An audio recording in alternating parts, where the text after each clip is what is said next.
歡迎嚟到基督化管理教室第一個系列嘅第7集。我哋仍然係今集講緊屬靈恩賜嘅2，我哋係講緊行政同管理嘅分別。我係呢個系列嘅老師 Anissa。今集我哋講屬靈恩賜嘅下半部咧，係釐清行政同埋管理嘅關係，特別喺教會中裏邊嘅角色定位，避免角色嘅混淆同埋權力嘅僭越呢啲人為嘅問題。前幾集咧，我哋已經講咗以神為本核心價值，第一個原則、第二個原則嘅兩大支柱。咁而家嚟到第三個原則嘅下半部分，我哋特別要了解呢個屬靈恩賜嘅特質，因為呢個係上帝為我哋侍奉預備嘅能力同幫助嘅支援同禮物。提到management 管理同行政 administration， 呢兩個詞彙咧，成日都俾人哋好同意思咁使用。究竟兩者有冇區別咧？建立教會或者聖經提及嘅資料咧，對呢方面可以喺功能上幫助我哋侍奉神嘅能力同埋崗位分配嘅。雖然屬靈恩賜係上帝所賜，但我哋起碼都有啲基本嘅知識，知道咧佢俾啲咩我哋，點樣係合適嘅放喺運作上邊。我提出將以神為本呢個管理嘅屬靈恩賜咧，將佢管理同行政視為一個孖生，即係聯身。個定義咧係幫助我哋去睇教會呢個實踐。起初發現嗰陣時候咧，我都係用咗好多年嘅觀察。上帝喺呢方面咧就發覺原來係咁美妙嘅。首先我哋講行政 administration。行政如果界定佢係一個即時嘅咧，就強調咗行政侍奉嗰個位份功能、責任、行事方式。喺一般嘅框咗喺教會裏邊嘅咧，就係辦公室嘅幹事比較狹窄嘅工作，而冇係將佢係連上咗呢個屬靈恩賜，應該係時候改變啦。聖經個行政相關個字合意咧，會譯為呢個管家呢個字，服侍者或者係作執事，都係同一個嘅希臘文嚟嘅，意思係指服侍喺站在等候召喚嘅位置。第三咧，行政深層嘅意義係指執行事工嘅時候，個人隨時候命去服侍。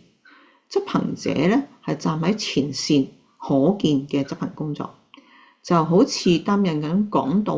教師呢啲個別嘅獨立專門職事一樣。第四咧，行政嘅目的咧係受託喺前線嘅服侍，確保咧結果符合計劃，並照顧嗰個一家嗰個責任嗰個任務。Management 管理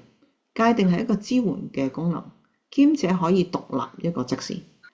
第一就正如上集我提到啦，治理時獨特嘅出現，但係佢可以係附加嘅，配搭其他職事嗰個統管嗰個職能就存在喺裏邊。幕後配搭其他屬靈恩賜完成職事，咁佢就走咗喺幕後啦。但係走幕前嘅時候咧，就會同行政好相似啦。第二，管理涉及呢個統治，譯為 governance 啦，或者統管 management 啦。新約中嗰個治理士恩賜咧，源自拉丁文嗰個掌舵，包括咗指導、裁決、指引，就好似船咧駛過咗岩石同風暴到達安全港。管理嘅職責包括咗制定守則嘅內容，呢個係支援行政職事同其他職事嗰個情況啦。而第四，孖生嗰個最大嘅區別咧，就係行政嗰個係獨立專職，站喺前線召喚職事，而管理咧既係獨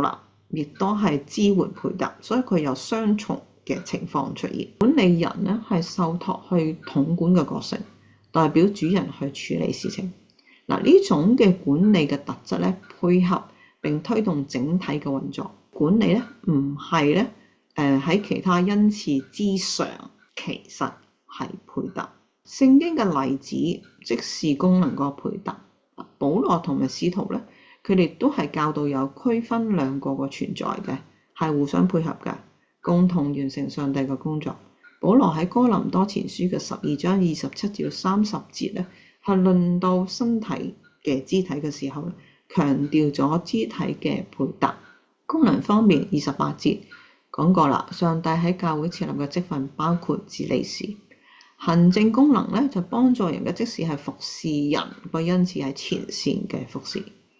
保羅嘅觀點係身體原不只是一個肢體，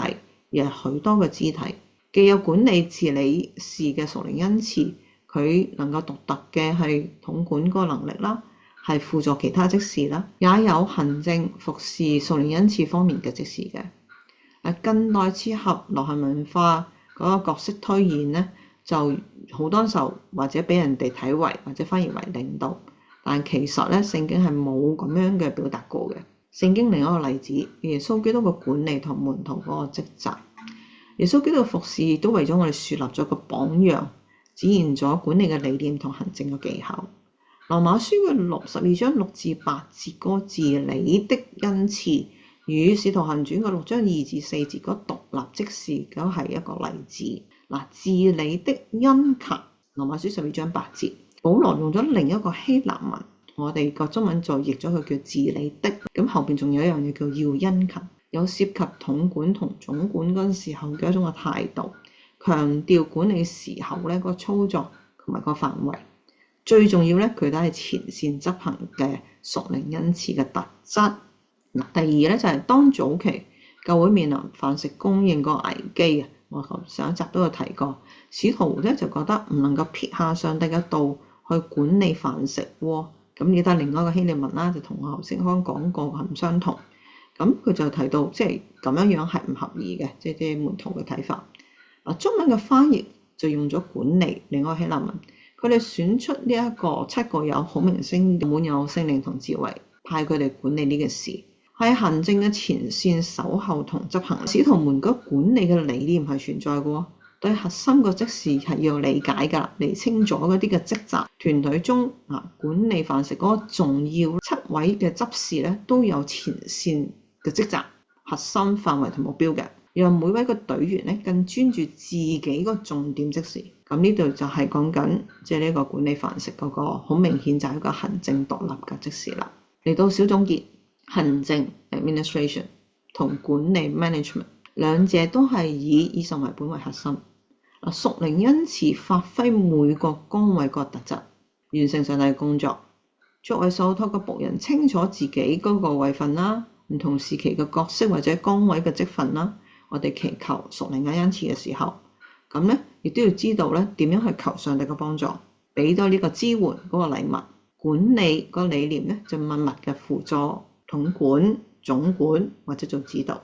或者跳到去前線被睇到你做統管或總管。而行政咧喺人面前見到守候同埋執行。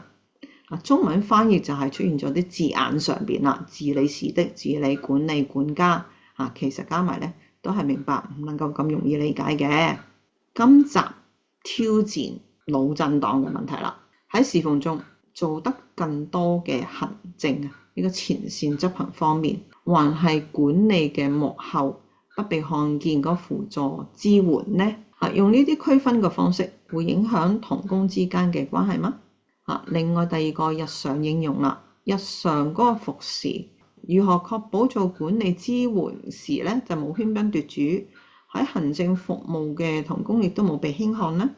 喺管理同行政兩方面感到操控同有優越感嗎？俾個人嘅挑戰啦，我哋去諗下凡事追求權力嘅原因，懼怕不被認同，侍奉中有呢一個屬靈恩賜嘅幫助，特別係管理同行政，究竟有咩意義呢？能否放下站在前方指揮運作嘅慾望，甘心擔任輔助功能，做幕後支援嘅管理角色嗎？下集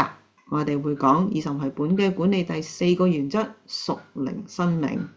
留言俾我分享心得，有時間就重溫前幾集啦。